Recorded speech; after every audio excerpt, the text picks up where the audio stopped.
Wow, ang ganda ng mga bougainvillea natin dito sa ating Tesyoy's Orchids Farm. So, ayun, may nakatabing lang na buko.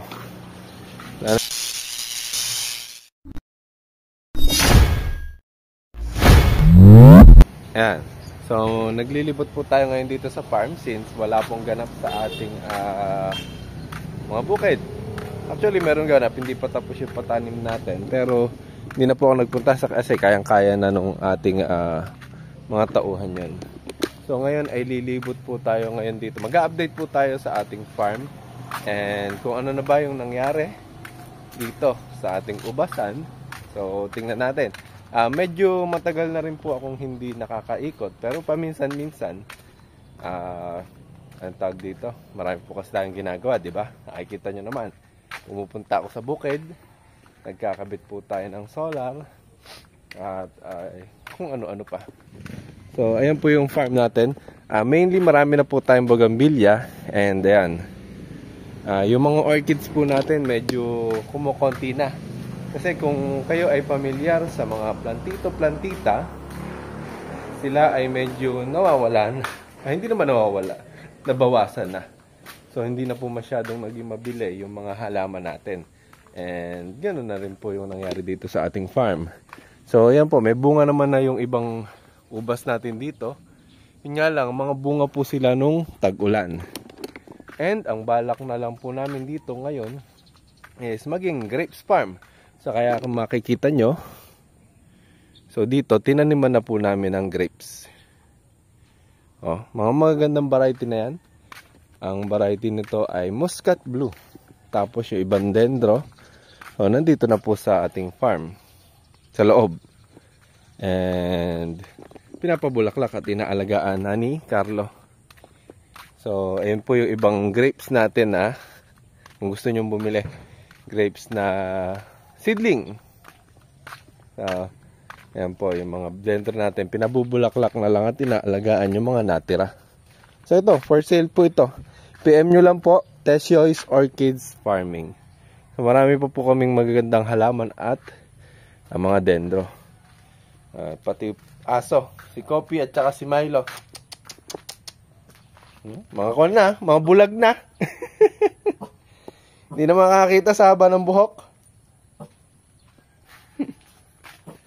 So, dito rin po yung iba nating mga ornamentals.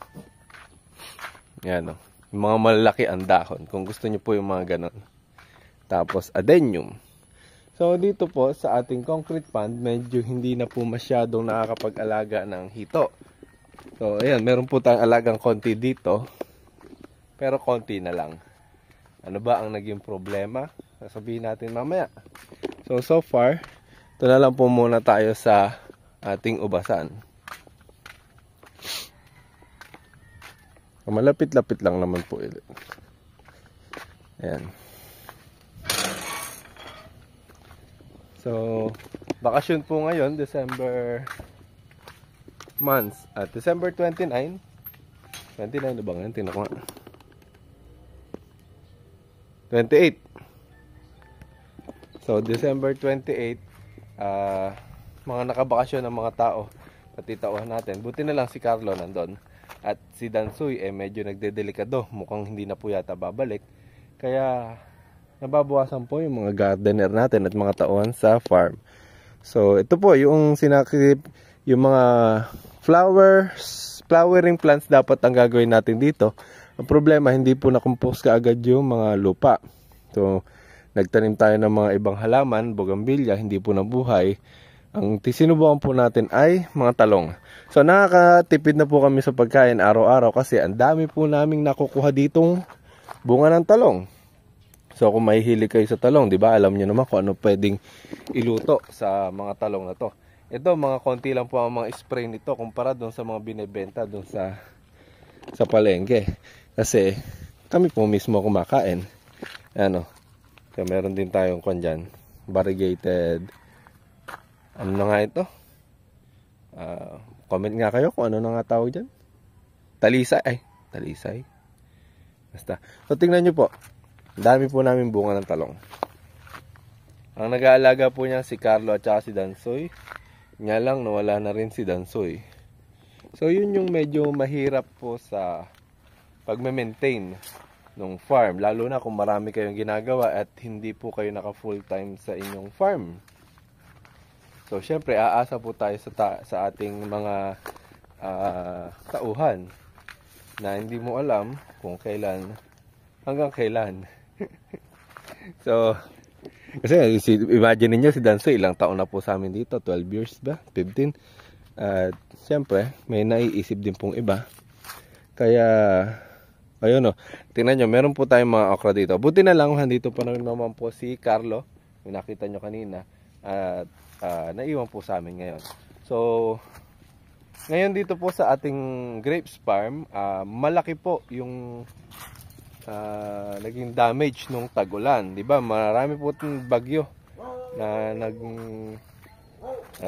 dumaan po dito sa atin. So ang nangyari ay nagtry po tayo magpabungo ng tag-ulan, kaso hindi pala pwede. So nasaktan po yung ibang mga grapes natin. Ang problema, ayan o, yung iba namatay.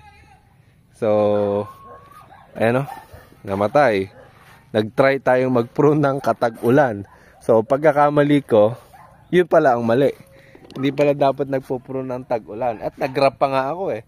Ang problema din doon, yung mga ginrap ko, namatay din yung iba.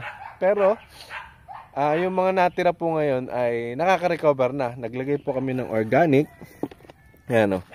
Organic. And nagtanim din po kami sa mga gitna. Napansin namin sa napapanood natin sa video, kung nakakapanood po kayo, ay masisinsin din naman po yung mga tanim po nilang grapes.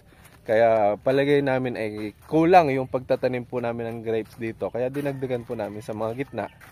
At yung magagandang, yung mga katawba po at saka green Brazilian, yung mga tinanim namin dito. At igagrap ko na lang din po sa Muscat Blue. Yun kasi yung masarap, at saka yung green Brazilian, yung mga katawba. Basta kukontihan ko lang yung katawba. Rootstock lang yung katawba. So dati marami pong mga namatay. Tapos wala pong mga dahon yan. So ngayon nakaka-recover na. Ano ba yung ginawa po namin? Ano? So nagdahon na. At least maganda na ganda ng pong tingnan. So siguro mga January or February ay pwede na po tayong mag-prune po ulit. Kasi ang number 1 kalaban ng ubas ay tag-araw. Ay tag-araw, tag-ulan. So ayan po. Yan o. Tingnan mo, naka-recover na po yung grapes po natin and maganda na yung nagiging dahon. Yan o. Tapos malinis po dito. Masisipag yung tagalinis po natin. Yan o, may okra. Kanina may talong. Sunod, ayun, may papaya. O, makikita nyo rin. Marami din po akong pinatanim. Di pala ako nagtatanim. Pinatanim na papaya dito. Kaya yun nga. Meron tayong talong, meron tayong papaya, meron tayong okra. So doon pa lang ay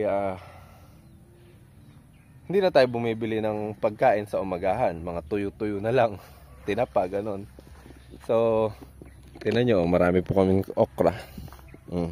So, kung kayo may bakura na kakaunti, para makatipid po kayo sa umagahan, ayan, may papaya, ay magtanim na rin po kayo ng mga, madali lang naman pong buhayin yun, mga okra at saka talong.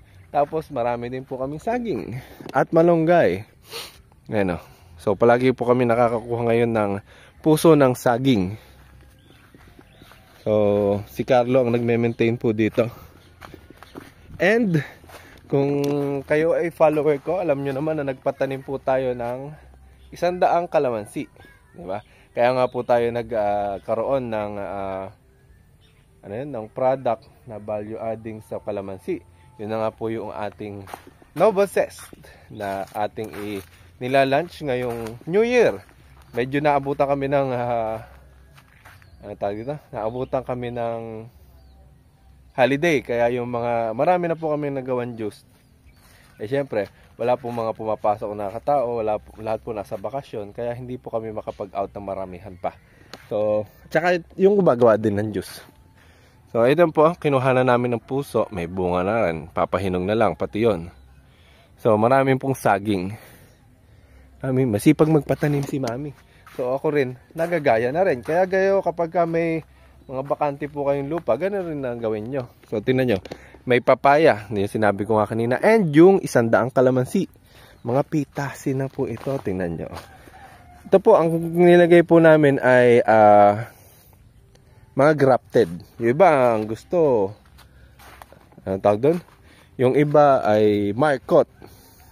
So kami po ay mga grafted yung pinagbibili ko dyan. Yan o, kagaganda na po. So 100 puno ng kalamansi at tinan mo, pitasin na po ito. Hindi lang po namin pinapipitas kasi nag-holiday nga. Pero tumaas na nga daw po kasi ang presyo ng kalamansi. Siguro mga after New Year, ayun, papapitas at ibebenta na rin namin. At isa pa na pwede nyo pong pagkakitaan kung kayo ay may bakanting lupa, na nakita namin ay mayroon din pong bumibili. Ay yung sinabi po sa akin ng aking kaibigan sa Balintawak. Ito po yung talbusang sili. Actually, puro pang talbusan lang po talaga siya. Ang problema, hindi po namin na-harvest kaagad.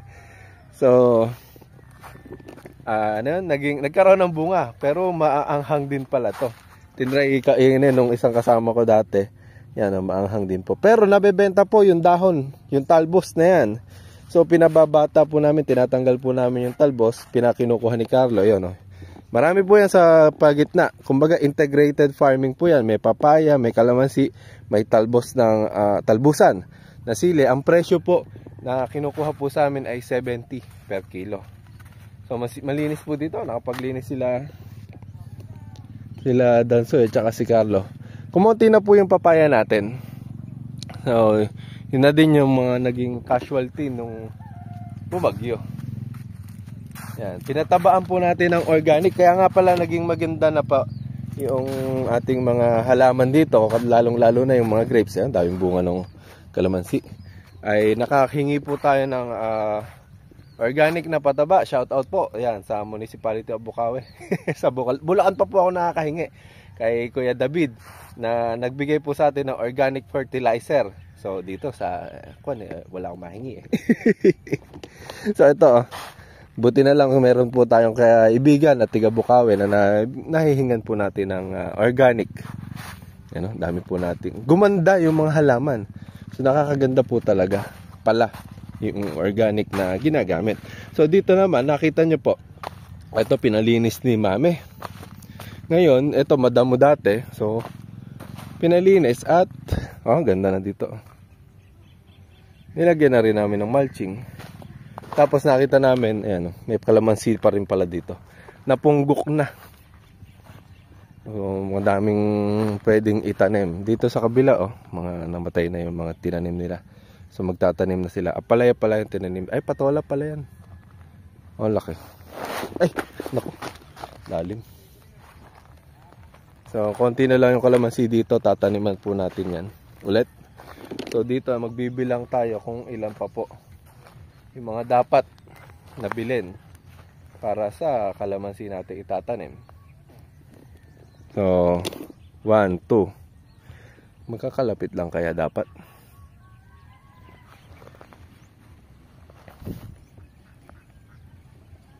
4, 5. Nako.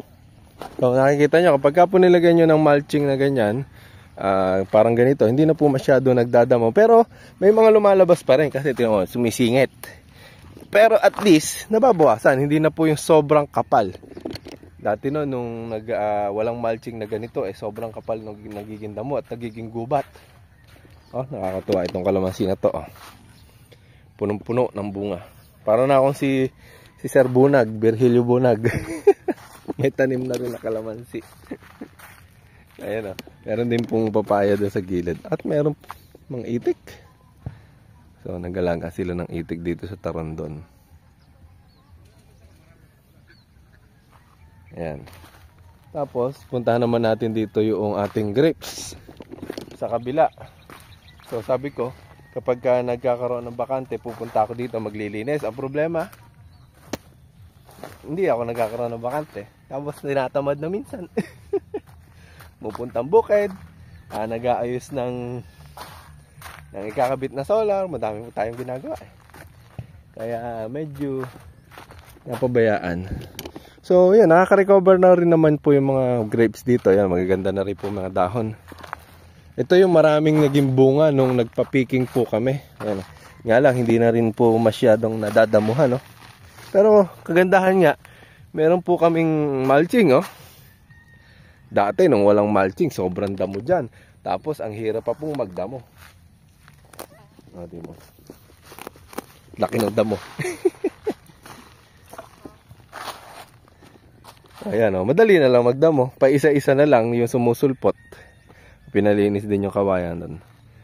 So, yung kalamansi natin doon, ayan, sa kabila. Gilid, may bunga na rin. Nahihinog na rin. So, ito po sa mga grapes natin ay, ayan, oh, nagkakadahon na rin po magaganda. Yun nga lang, pamputol din yung iba. So, hindi sila nakakasulpot na maigi. Pero kainaman yan, may organic na rin. Kailangan na lang dyan ay patubigan or diligan para ma-absorb yung organic natin na nilagay. At papatayin, sabi nga ni Sir Rom, shout out po kay Sir Rom, kapag ka daw nagkaganito yung ubas nyo, ay tanggalin yung mga mahihinang tulad yan, mga mahihina, gupitin, para lumabas yung mga bago ng stem nya sa ubas. So, ako naman, hindi ko pa muna tinatanggal kasi tingnan, nagdadahon pa naman eh. Kumbaga, magtatanggal na lang po ako ng stem ay sa ako na lang, sa pruning na lang. Tigas ulo eh, no? So, malinis naman po dito. Tingnan nyo, meron pa rin po kaming talong dito. Ang problema, parang kailangan din yatang nadadali din yata ng uod. So, medyo konting spray yan. So, ayun, nahihinog yung ibang kalamansi. Hindi kasi kami makapagpapitas. Pangpitasin natin no isang araw. Isang linggo eh. Biglang nag-holiday. Nakakatuwa nga lang yung mga ganito. Ano, lalaki po ng bunga. Tapos may bulaklak pa. Oh. So, kapag ka may bunga tapos may bulaklak, pagkatapos i-harvest po nung bunga ng kalamansi, eh, namumunga po ulit siya. Buti na lang naiayos na yung drip. Yun nga lang, meron pa hindi pa na ikakabit. So, ito po yung drip irrigation natin. Hindi abot. Si Carlo na lang bahala dyan. Kakabit ko sana. So, yan. Nag-survey lang naman po tayo dito. Tinignan natin kung ano pa yung mga gagawin. So, sabi ni Carlo, kinakain daw po ito. Ayan. So, dati tinatanggal ko yung pinapatay ko. Masarap daw pong ilagay sa sardinas. So, damo. Tapos, kinakain.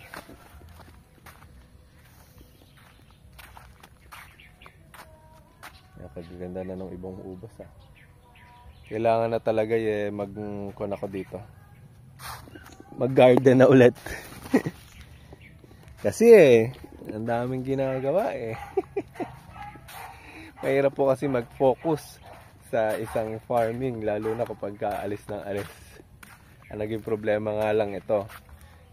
Umalis or nagbakasyon si Danso. Hindi ko alam kung babalik pa. Kailangan ay magawa ni Carlo yung mga sasabihin ko para sa susunod ay makapagpa-picking pa rin po kami. So ito po yung kubo namin. Ngayon punta naman po tayo dun sa ating ayan, yung grapes vineyard pa rin po namin. Medyo makalat kapag ka po kasi walang naglilinis, syempre magiging makalat. Ayan. So, bubuksan namin ito kapag maganda na po uli yung bunga ng grapes. Pero doon sa mga gustong bumili ng halaman, marami pa rin naman po kaming halaman. Yung mga enthusiast na lang. Yung mga talaga nasa puso ang mga paghalaman. Yung mga nagiging customer po namin. Tapos, dako naman tayo dito sa ating hito. Ayan, pag-usapan natin kung ano nangyari sa aming hito. Ayan. So, ang nangyari po doon ay dito may circular funding kami, di ba? Paano ba? Nag-planning po kami ng hatchery. Doon na nga lang tayo mag-usap doon sa circular fund. So, ero po yung ano, pagka gusto nyo po na mumulas po yan nung nilagyan na po ng organic.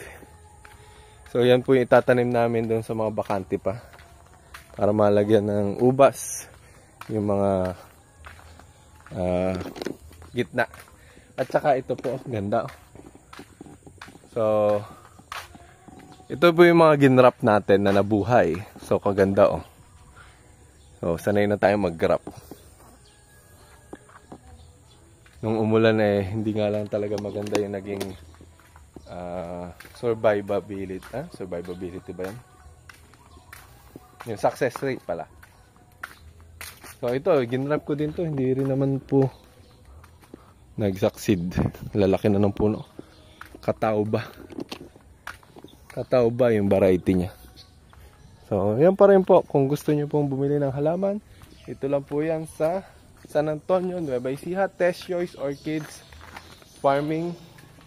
At i-PM lang po sa aming page. Yung may 60,000 plus na followers. So, makita nyo po dito kung gaano karami yung solar panel natin na pang-install. So, mapupunta po tayo ng Ilocos ngayong January. Tapos, dako naman tayo dito sa ating catfish ponds. So, medyo may malungkot ako sa inyong balita. Yung catfish ponds po natin ay walang laman. Nagkaroon po kasi kami ng problema sa mga tao. Kasi sabi ko nga, palagi po akong umaalis. At yan. So, hinarvest na po namin yung mga huling mga alaga natin at binenta. Ano ba yung naging problema namin dito? So, kung nakita nyo yung sa mga video ko, mga palay na bukid, unang-unang naging problema syempre financial. Hindi ko po na-expect na mauubusan tayo ng puhunan. Syempre, kapag ka po nag-alaga ng livestock na ganito, hindi ko alam kung livestock ang tawag dito, ng mga alagang hayop ay pagpapakain ka ng feeds. Hindi naman din po, natawag doon, pagka nabenta natin yung produce, syempre binabawi natin ng puhunan, and yung puhunan po ay nagamit ko doon sa bukid. Sabi ko nga po sa inyo, hindi naman po maliit yung inaalagaan po naming pinatatamnan ko na bukid. So 19 hectares yun, kailangan po ng puhunan. So ngayon, yung puhunan ko po dito sa mga pag-iisda, nagamit ko na. Kaya wala na po ang pambiling feeds. At isa pa, dun sa hatchery naman, nung si Tito Mel ay nawala, na kasakasama ang palad, ay hindi na po ako makapagpatuloy ng hatchery kasi mahirap pong gawin kahit ako lang. Kung sasabihin nyo, ako lang po ang magpisa, hindi ko po kaya. Imagine niyo kapag po pinisa ko, may breeder yan, tama po, magbe-breed po tayo, isang gabi, kinabukasan, papanganakin, pwede na. Kaso, aalagaan po yung na-breed na yun ng 21 days. At hindi ko po kayang mag-alaga ng 21 days kasi marami po tayong ginagawa. Nagso-solar nga tayo. Tapos nag-online tayo, nagba-vlog tayo. Tapos, ano tawag dito? Basta hindi ko po kaya mag-focus sa isang negosyo. Lalo na kung, kunyari, pag-hatchery. Doon lang po ako sa hatchery area. Hindi ako mawawala dapat doon. So, hindi pwede. Kaya kailangan ay meron pong ibang tao na gagawa. Ang problema, si Tito Mel nga ay nawala. So, wala na po tayong, hindi na po natin maituloy. Ngayon naman dito sa circular pan natin, naubos din yung puhunan natin. Maaaring pwede nating maituloy yun pagka umani na tayo ng palay. So, ganun talaga. Hindi pwedeng lahat na bibigyan ng pansin. Hindi naman po ako mayaman katulad ng iba dyan. Kaya nauubusan po tayo ng puhunan. So, medyo prioritization na rin sa buhay. Parang sa buhay natin, kung ano yung mga dapat mong unahin, ay kailangan doon mo dadalhin yung puhunan. Sabi ko nga, saan ba kumikita ng maganda? Or saan ba mas nangangailangan yung attention at saka yung pera? Or sa business kasi ganun eh. So, kung lugi na, kung medyo nalulugi, bawasan. So, kung walang mag-aasikaso, wag nang ipilit, di ba?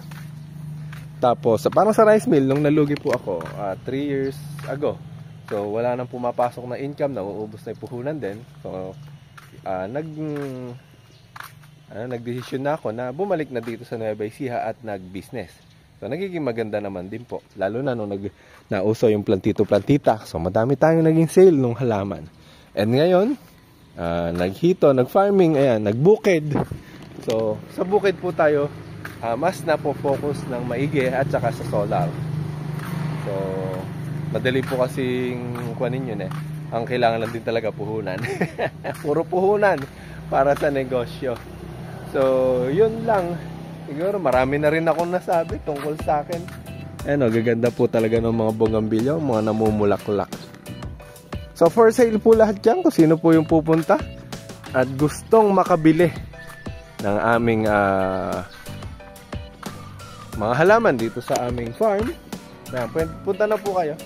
At saka, abangan nyo rin po yung mga video natin or mga ilalunch natin product. Sabi ko ngayon, Novo Squeeze na ating calamansi juice drink. So, nag-open nga din po kami ng clinic dito. Ang problema, wala pong pumunta. Sinarado na rin. So, hindi po lahat ng negosyo ay nagtatagumpay. So, ganda ng ano to. Marami po tayong negosyong sinusubukan. So, hindi naman nagtatagumpay lahat. Pero syempre, nandito pa rin tayo basta tuloy-tuloy ay magtatagumpay din.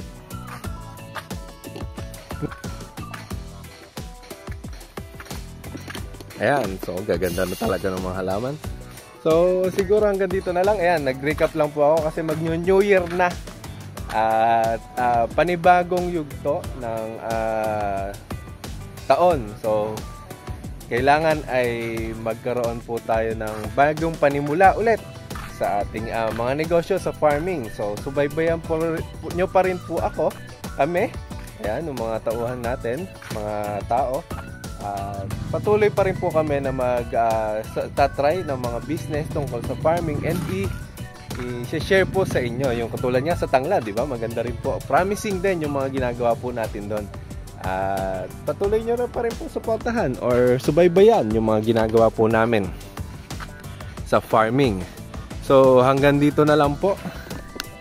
Happy New Year! Ayan. Merry Christmas and Happy New Year na rin po. At sana ay maging maganda po ang taon natin ngayong 2025. Hanggang sa muli, paalam. Like and subscribe our YouTube channel. Ang ganda po talaga, oh. Mga namumulaklak. Like and subscribe.